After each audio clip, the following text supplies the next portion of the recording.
Now, if you're looking to improve the organization of your database, a really good place to start is with the contacts within your database. You know, kind of as Redtail said here, within an advisory practice, there's a lot of things going on at once. And I don't know about you, but it's been my experience that with multiple users in a CRM database, it's very easy for people to label contacts differently, which makes running a report and searching for that data very difficult. So when we engage with a team, we always start by looking at the contacts in the database and identifying who these people are so that we can construct a formal organizational hierarchy, if you will, with statuses and categories and keywords, and to really create an efficient way of searching and reporting on the data within Redtail. So to start this process, Redtail has created this really cool document called the Style Guide. I found it here on the help desk by typing in style, and it's the first link that pops up. And you can read through this and see everything that Redtail has to say about the Style Guide. And then I just want to point out that down at the bottom, they have given you a couple of links to download samples or download an editable version to create a Redtail Style Guide for your team. And so I'll kind of run through today the Style Guide and some of my recommendations for creating a very organized process for managing contacts in your database. So starting first at the highest level by creating a list of statuses to organize your contacts. Just like Redtail says here, status is the highest level used to organize contacts within the CRM. They are mutually exclusive, so each contact can only have one status. So take a look at your database and say, who are these people? Redtail recommends, and I'll have to agree, with having no more than 12 statuses.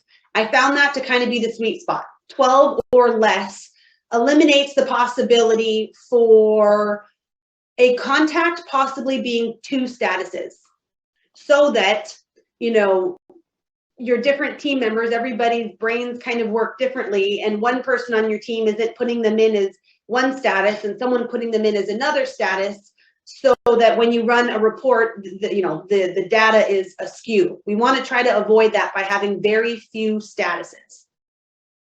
So think of it again from a reporting standpoint. What are the reports that I want to be able to run based off of the information that is in Redtail? Okay, all active clients, all prospects, all spouses of clients. Here's some examples that Redtail has put together. Once you have determined who these people are and given them a status, you have the ability to assign a category, which I like this definition here, allows you to apply rank or further classify a contact within their status. And so here's some pretty standard examples. So what type of client are they? Okay, if you've segmented your book of business, you might call them A, B, C, D, tier 1, 2, 3, 4. Redtail's example here says A, AA, and AAA. And so they're saying, based on AUM or revenue, or I like the 3 A's, AUM, advocacy, and attitude. Based on that threshold, what category applies to those contacts? So I don't have a magical number of categories that I would recommend. Again, you don't want to have so many categories that a contact could potentially be two, but this is a pretty good example of the categories that apply to clients, the categories that apply to prospects, the categories that apply to the different business contacts. So start to brainstorm there, again, from the lens of what reports am I going to want to run based on this information, and create categories that can then be applied to someone's status. The great thing about having a Redtail style sheet and formalizing the available statuses and categories and giving them a very clear definition, as you can see here, it's a great tool to help the rest of your team keep the database organized. By having this structure and a formal process and guidelines in place, it eliminates the possibility of somebody mislabeling contacts and screwing up, you know, being able to run exports on the information or just searching the information in general. So I highly recommend putting together a style sheet, sharing it with your team to hopefully eliminate.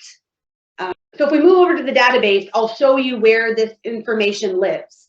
So once you've identified the statuses and the categories, you're going to want to jump over into your database. I just have a test contact here, and you can see she doesn't have statuses and categories assigned. To assign a status or a category, you click on the edit button, you select that she is a client and that she is a gold client. You can add her source, who she was referred by, who is the lead and the associate advisor, and all of her personal information here. To add new categories and statuses to the database, you're going to want to click on your name at the top here, go to manage your account, scroll down to the bottom, and this is for admin users only. If you are not an admin user, you will not have the ability to add or remove statuses and categories. This is kind of a safety measure to eliminate, avoid having too many cooks in the kitchen, if you will, and too many people toying around with these things in the database. But for all admin users, manage database lists. These are kind of some of the behind the scenes things that you can apply in Redtail, one of which being statuses, and you can add and remove statuses from here. And then taking that style guide and creating categories that correspond with that organizational document